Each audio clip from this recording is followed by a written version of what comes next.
Tired of the everyday routine? Ever dream of a life of romantic adventure? Want to get away from it all? We offer you Escape.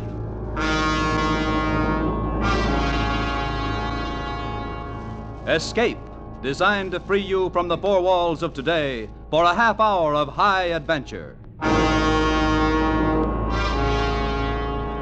Tonight, we escape to the island of Pelota in the South Seas, and an exciting tale of the strangest bargain ever made, as we bring you Letter from Jason, adapted from George F. Worth's famous story, Sunk.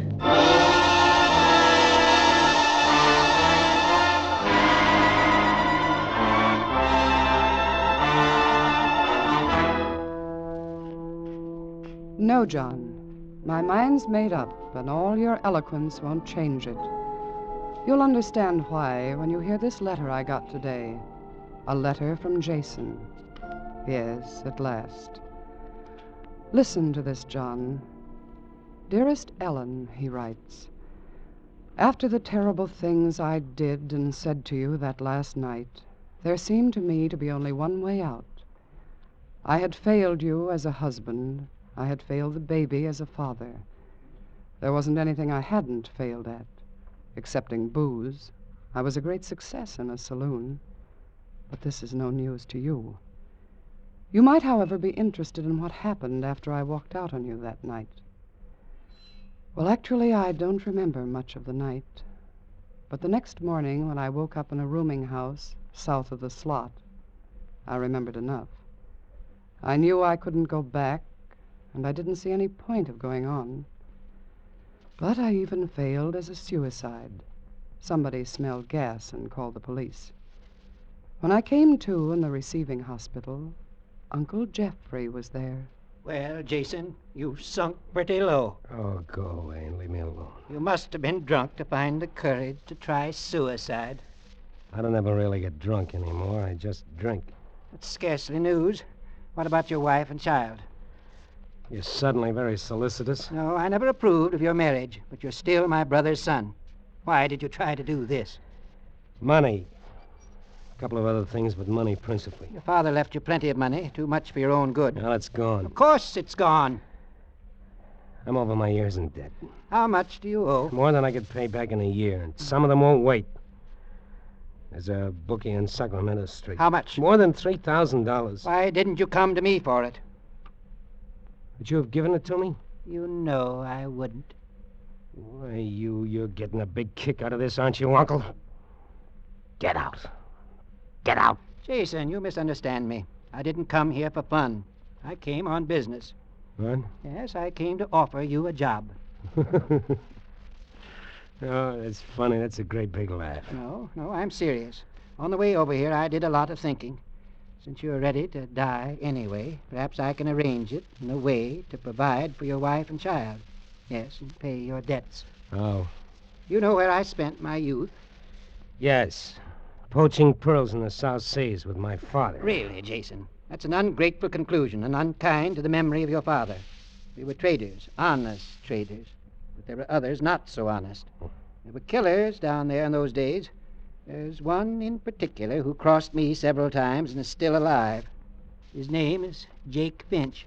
What the devil are you talking about? A business deal, Jason. I want Jake Finch killed. Since your life doesn't mean anything to you, you might as well take the job. Me? Kill a man? That's right. This morning, you tried to kill yourself for nothing. I'm offering you a chance to kill and be paid for it. How much? Your debts. And $25,000 to your wife after Finch is dead. That's a lot of money. It's worth it to me to see Finch dead. Well? And after I've killed him, what then? Ellen is provided for. And me? We'll cross that bridge when we come to it. Where is this man? He lives on the island of Pelota, 3 weeks' sail from Tahiti. How romantic. Not at all. He's a dangerous, treacherous killer, and you're going to have to meet him face to face. He's lived too long to be caught off guard.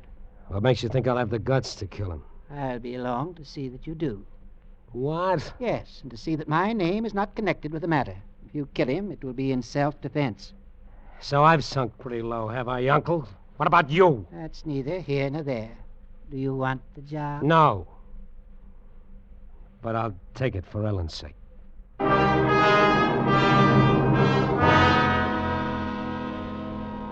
Yes, John, I know it sounds incredible, but don't be so hasty in your judgment. The letter from Jason goes on. I suppose if I hadn't been foggy with booze and gas fumes, I would never have accepted such a dreadful proposition, even though it meant security for you. But once I agreed, Uncle Jeffrey wasted no time. He paid my debt and sent you that $1,000 check as an advance on my murder fee. And in less than 24 hours, we were slipping through the Golden Gate bound for Tahiti.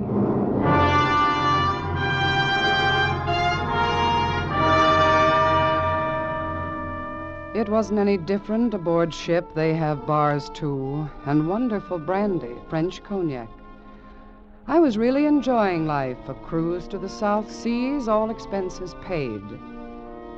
And then, the fourth day out, Uncle Jeffrey came into my cabin as I was breakfasting on a brandy milk pudding. Good morning, Uncle. Everything ship-shape topside? Jason, it's time we got down to business. Oh, sure. Anything you say. Do you understand what I'm saying? Sure. Go ahead, Uncle.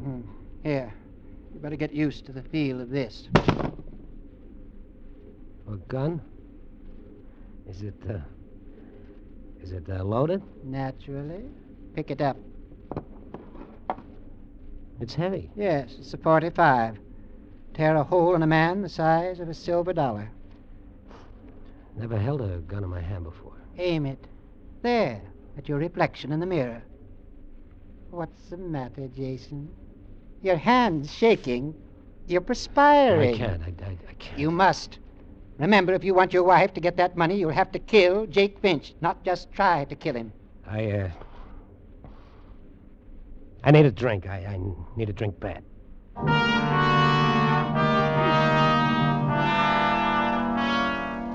Poor mixed-up Jason. That was his solution for every problem, his answer to every challenge. I need a drink. He goes on to say, we arrived in Papeete, in Tahiti, on a Wednesday afternoon, but Uncle Jeffrey was in a hurry.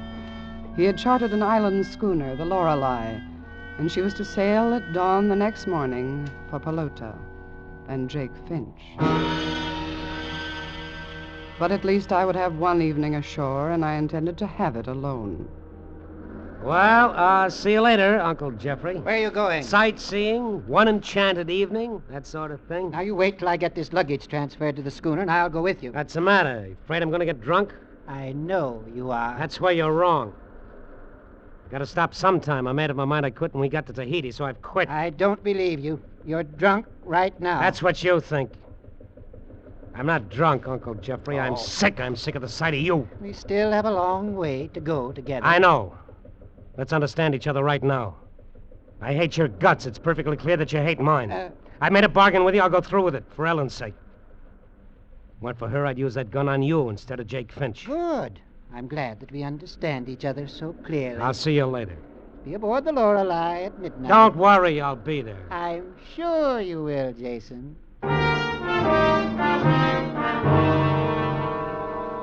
Papeete, the letter goes on, is not the South Sea paradise we dream of back home. Unpaved streets, miserable natives, provincial French colonists, but plenty of bars.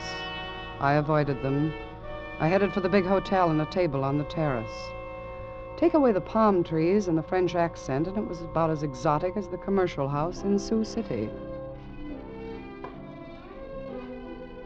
Monsieur désire quelque chose à boire? What did you say? Oh, je m'excuse. Would monsieur like something to drink? An aperitif, perhaps? Cézanne? Du bonnet? Oh, no, thank you. Just tea.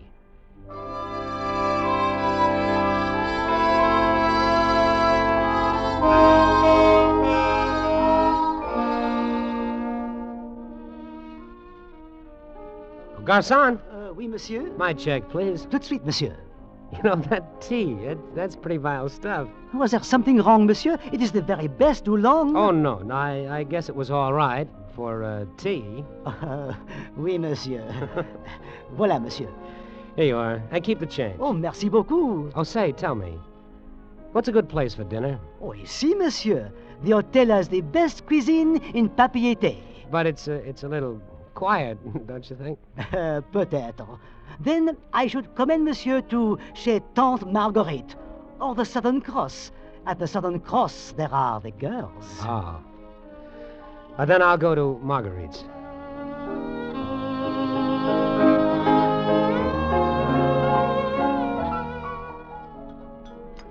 And with the dinner, monsieur desires to drink? Water. Water? Yeah, just water. But if monsieur will permit, we have a proverb in my native Normandy. Un repas sans vin est comme un jour sans soleil. Yeah, I'm sorry. I don't understand French that well. A meal without wine is like a day without sun. Oh. And surely with the cuisine of Tante Marguerite, one must not drink just water. Besides, the water in Papier-Té is not safe. I myself have lived here more than 20 years, and never have I tasted the Papier-Té water. Oh, no, no, no. I would recommend wine, monsieur.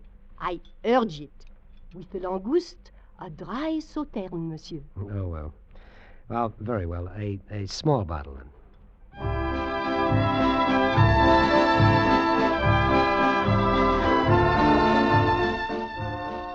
Monsieur has eaten well, Oh, yes, thank you. and now perhaps liqueur? No, I really Oh, don't. permit me to offer it, monsieur. As you say, on the house. Well, no, that isn't the... Cointreau, Chartreuse, cognac. Cognac.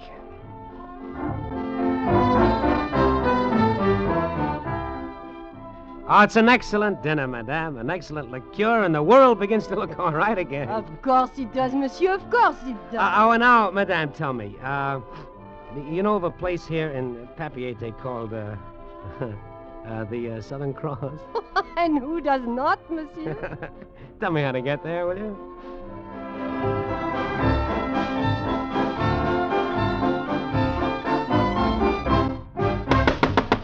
Charlie! You deaf?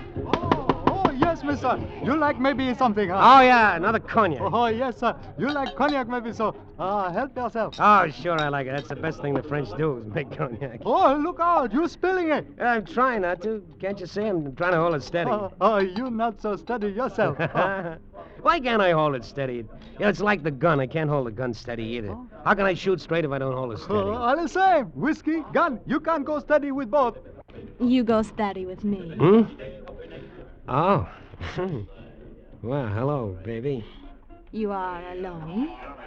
Yeah, I'm alone. It is not good to be alone too much. No, I don't mind.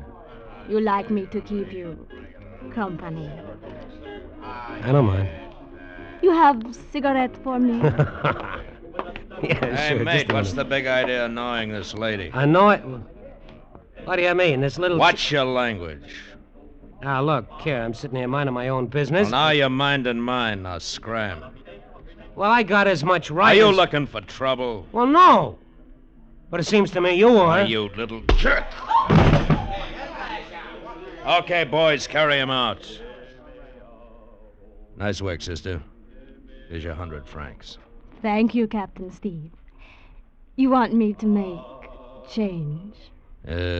Not now. Some other time. I got work to do now.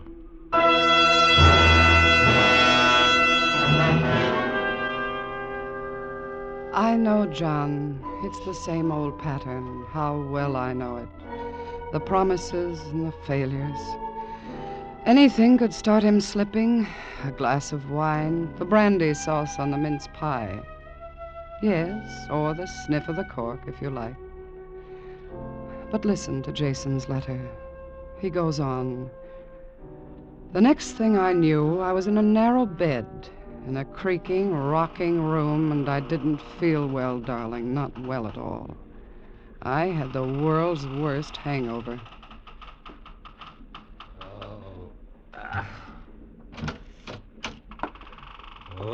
Good morning, Jason. Oh, Uncle Jeffrey, where am I? Aboard the Lorelei. 5 hours out of Papeete. Oh. Bad night? Yeah, I guess so. Looks like you were in a fight. I was. I don't remember anything afterward. How'd I get on board? You were delivered at my instruction. What do you mean? My captain brought you aboard. I want you to meet him. Captain? Yes, Mr. Sheldon? Come in. I want you to meet my nephew, Jason Torrance. How do you do, sir? Why, you...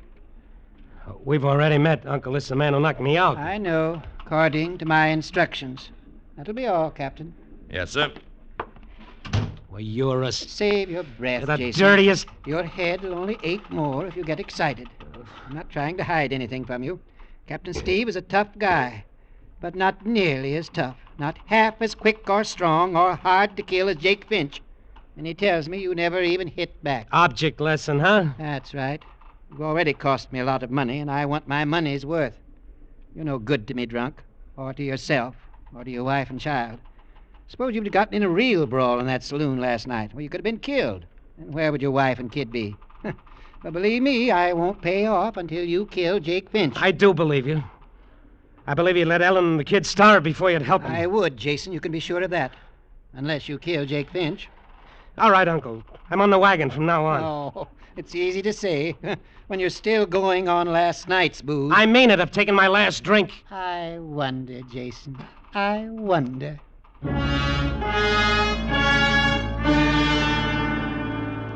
After he had left the cabin with that sneer on his face, Jason writes, I lay there hopeless and nearly helpless. For I knew now if I was to be helped at all, I would have to help myself. So I pulled my aching frame out of the bunk, and head throbbing and tongue thick, I climbed up onto the deck and faced the captain. Well, Mr. Torrance, you had a nice long nap, huh? Yeah, thanks to you. You got any work for me? Work? Yeah. You know, something to do. I want to get busy. Well, now, there's always work aboard a sailing vessel. Know how to holystone a deck? Does it take a college degree? No. But you'll need something else. Muscles and guts.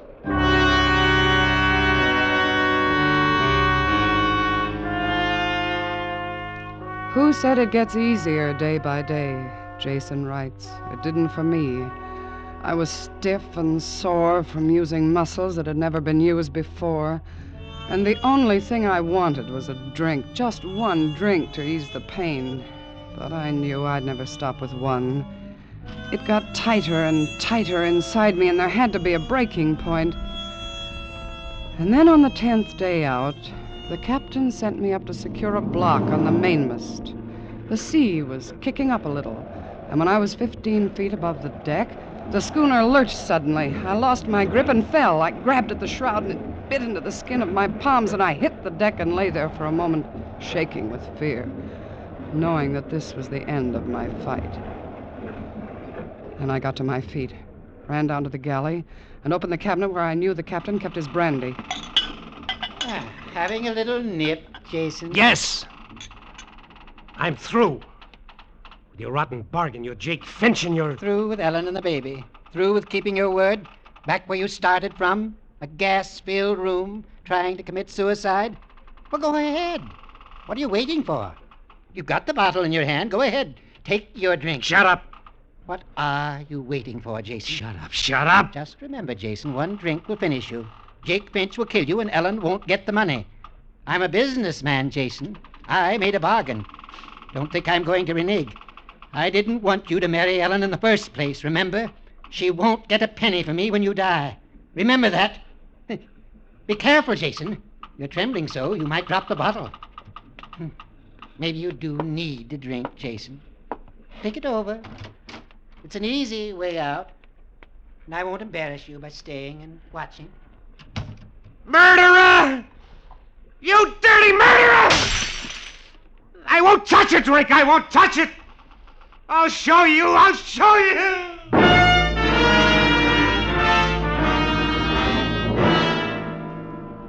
And then suddenly it grew a little easier. Not taking that drink was the turning point, I guess. The crying out inside, the need for liquor, grew slowly quieter. My muscles began to toughen. My whole body began to feel better, more alive. And the first time in years, I enjoyed eating. And I was learning to be a pretty good sailor. I began to get a kick out of the neat way the schooner handled, the clean feeling of the sea air, the wonder of just feeling good. And with this change, I slowly began to realize what kind of a bargain I had made. I didn't want to kill anyone. No, not for any reason. Not now, when I felt sure I could start my life over again. You've made a bargain, and you'll stick to it. I'm not the same now. I'm in good health. I'm strong. I can get a job and really take care of Ellen and the baby. You should have thought of that before. Well, I'm thinking about it now. I can't just deliberately go out and kill a man. I'm not going to go through with it. All right, we anchor at Pelota tomorrow. If you refuse to carry out your end of our bargain, I'll put you off the schooner and leave you there. You won't see a ship for more than 6 months. And when it does come, you'll have sunk lower than you've ever been. You won't have passage money back to San Francisco. You'll die in Pelota. And Ellen won't see a penny of that $25,000. You do that? In a second. But I'll pay you back the money you lent me. I'm not interested in that. I want Finch killed. Believe me, he has it coming to him. I don't care what he's done to you. I'm not going to go through with it. Not only what he's done to me, Jason. I didn't want to tell you before. I never told you how your father died. No, you never did. Jake Finch killed him, Jason. Jake Finch killed your father.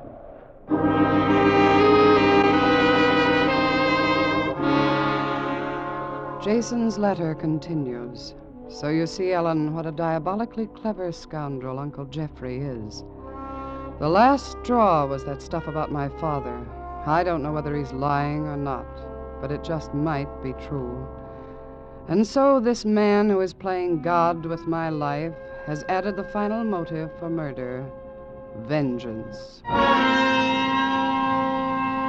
We're approaching the island of Pelota now, Ellen, and I have no other course but to find Jake Finch and kill him, or be killed by him.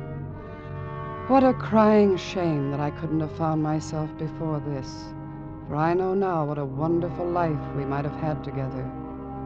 I hope you will find it with someone else, for you deserve better than I ever gave you. We're dropping anchor now, and I must go. Well, there she is, Jason. Pelota, one of the loveliest islands in the Pacific. A perfect setting for a murder. Yes, isn't it? Feel up to it? Don't worry about me. Where do I find Finch? Everybody on the island knows him. Anyone can tell you where to find him. Try the traders or the bar. Good luck. Aren't you coming? Oh, no. Remember, I don't want to be connected with Jake Finch's death in any way. It's your affair now, not mine. Yellow all the way through, aren't you, Uncle? Yellow and rich enough to hire thugs and murderers to do your dirty work. I ought to kill you instead of Finch. Dinghy's ready, Mr. Torrance. I'm coming, Captain. Kill Finch first, Jason. Then you have my permission to kill me.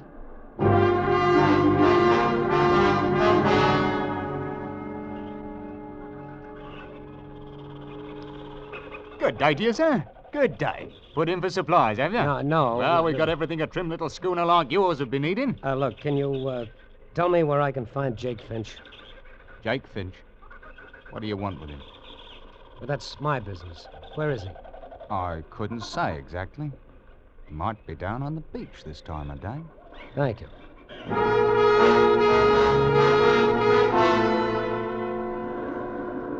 Oh, friend. Who, me? Yeah, you. Well, I wasn't sure. Ain't been called friend in 20 years. What can I do for you, stranger?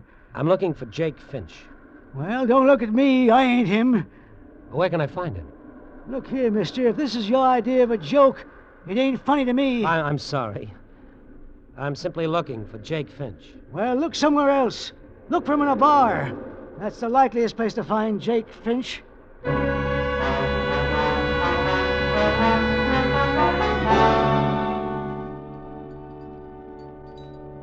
Yes, sir. What'll it be? I got the finest brandy on the island. 4 years old, it is. No, thank you. I'm looking for someone, but the place seems to be empty. Oh, who are you looking for? Jake Finch. Jake Finch. What do you want with him? I've got business with him. Yeah? What kind of business? He inherited $1 million or something? No. But I want to settle a debt with him. Okay, mister. He's in the back room. This way.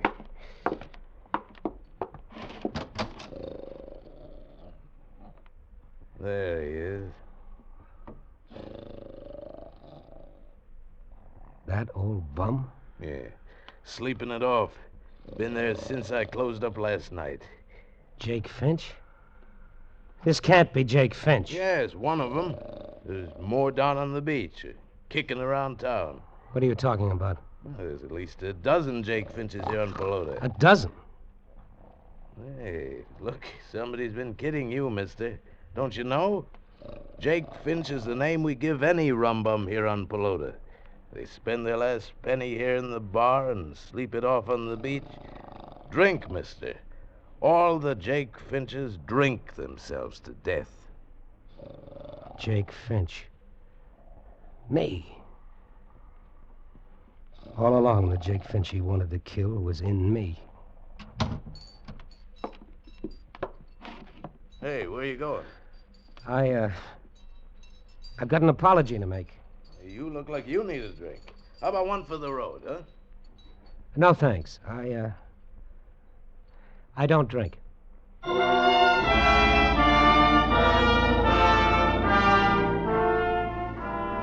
There it is, John.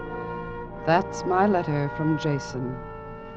You understand now, don't you, why I'm asking you as my attorney to stop my divorce action immediately. I cabled Jason this morning that I'm waiting for him to come home.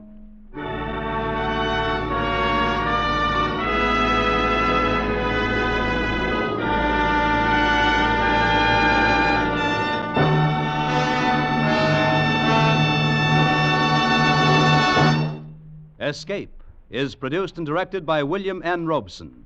Tonight we have presented Letter from Jason, adapted by Seeley Glester, Merwin Gerard, and Mr. Robeson, from Sunk by George F. Wirtz. Featured in the cast were Frank Lovejoy as Jason, Will Gear as Jeff, and Kay Brinker as Ellen. Special music was arranged and conducted by Del Castillo. Next week. You are lying on a small knoll in the prairie west of the Platte River. In a few moments, dawn will herald the attack of the encircling Apaches. An attack of such fury that for you there can be no escape.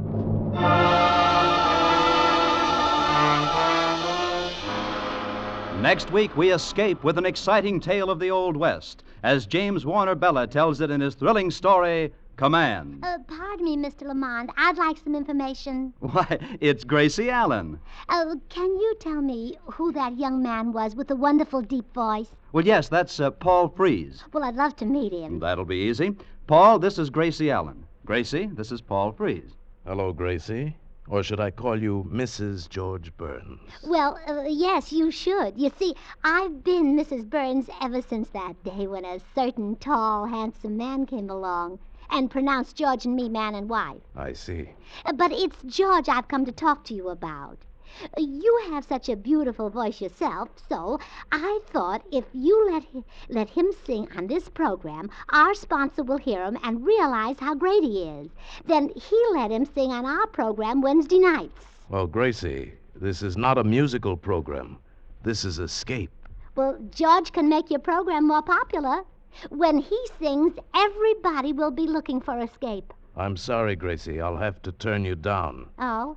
Well, goodbye, Mr. Freeze. You are a cold man. Goodbye, Gracie. Be sure to listen next week, same time, when once again we offer you Escape.